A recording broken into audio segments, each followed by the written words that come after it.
জয় দুর্গা শ্রী মাধব। যেমন বলেছিলাম আজকে অক্ষয় তৃতীয়াতে আমার সাক্ষী গোপালের জন্মদিন, তো তার সামান্য সেবাও হয়েছে অবশ্যই, তো সেটা দর্শন করুন।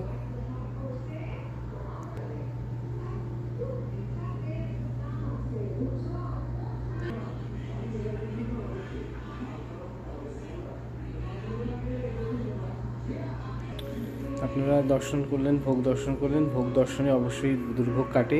করুন, এই ঠাকুরকে ভোগে দেওয়া হয়েছে, খিচুড়ি দেওয়া হয়েছে, 5 মিশালি তরকারি দেওয়া হয়েছে, পনির দিয়ে আলুর দম দেওয়া হয়েছে, 5 রকমের ভাজা আছে, আমের চাটনি আছে, পায়েস আছে, মিষ্টি আছে, আম আম যে আমের যে দই আছে, এখানে লাবান আছে।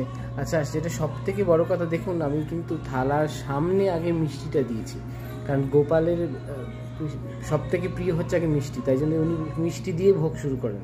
তাই জন্য যখনই আপনারা গোপালকে ভোগ দেবেন বা শ্রীকৃষ্ণকে ভোগ দেবেন, জগন্নাথকে দেবেন, মিষ্টিটা আগে দেবেন সামনে।